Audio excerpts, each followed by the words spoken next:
दिन हो गए, क्यों ना शहर जाए। गिलहरी शहर जाने के लिए एक सड़क के किनारे पेड़ पर बैठ गई।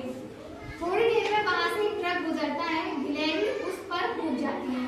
ट्रक के अंदर सब्जियां भरी हुई थी जो गांव से शहर जा रही थी। गिलहरी ट्रक के अंदर मजे से सब्जियां खाती हुई शहर में पहुंच जाती है। जब ट्रक रुकता है तो वह उतरकर पास ही में एक दुकान में घुस जाती है। दुकान में अनाज रखा था। गिलहरी वह अनाज खाने लगती है। कुछ देर में दुकान का मालिक गिलहरी को भगाने के लिए आता है। गिलहरी वहां से भाग जाती है। एक आदमी अपना टिफिन लेकर एक पेड़ के नीचे बैठा था। उसने अपना टिफिन खोला तो उसके खाने की खुशबू पेड़ पर बैठी गिलहरी की नाक में पहुंची। गिलहरी खाना खाने के लिए बेताब हो गई। तब वह आदमी पानी लेने गया। गिलहरी चुपचाप नीचे उतरी और उसके टिफिन में से एक रोटी और अचार को खाने लग गई। कुछ ही देर में वह आदमी वापस आया। उसे देखकर गिलहरी वापस पेड़ पर चढ़ गई। वह अपने साथ रोटी का एक टुकड़ा भी उठा लाई थी।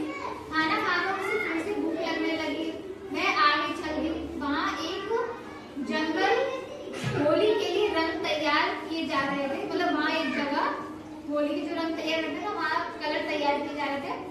दो बड़े बड़े ड्रम में होली के लिए एक चांदी का और एक सोने का रंग रंग होते ना, दो प्रकार के रंग गोले रखे थे।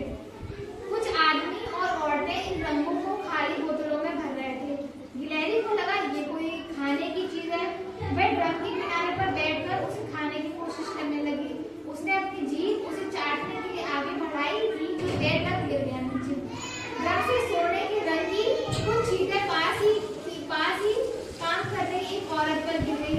वह उठकर देखने लगी तो देखा ड्रम में एक गिलहरी पड़ी है और बाहर निकलने के लिए छटपटा रही है। एक औरत ने और लोगों को बुलाया, मतलब किसमें गिलहरी फंसी हुई है। तभी उनमें से एक बोला, इसे जल्दी से निकालो नहीं तो ये मर जाएगी।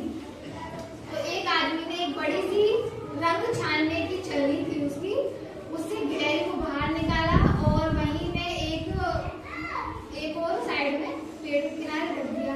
गिलहरी वहीं बैठी रही। वह धीरे धीरे हाथ पैर चला रही थी लेकिन वह उठ नहीं पा रही थी।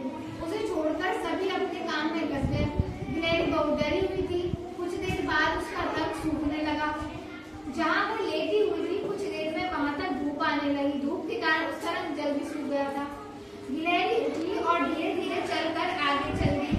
वह आगे जा रही थी तभी उसने अपने आप को देखा। उसका पूरा बदन सोने के रंग में ढल चुका, सोने के रंग के कपड़े में गिर चुकी। गिलहरी बहुत खुश हुई। वह फिर से सड़क किनारे पर पेड़ पर बैठ गई। कुछ देर में एक बस उधर से गुजरी और गिलहरी कूदकर उस बस की छत पर बैठ गई। शाम तक वह बैठी रही। शाम को बस जंगल के रास्ते से गुजरी, लेकिन मतलब एक बस फिर से शाम को स्पीड से गुजरी थी, लेकिन स्पीड की वजह से वो गिलहरी पेड़ पे से उस गाड़ी पर चढ़ नहीं पाई। रात के समय बस एक ढाबे के पास रुकी तब गिलहरी उतरकर जंगल में पहुंच गई। गिलहरी ने इधर उधर देखा लेकिन वहां कोई पेड़ भी नहीं था जहाँ वो छुप सकती।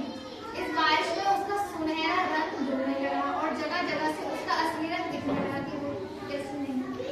बारिश रुकने पर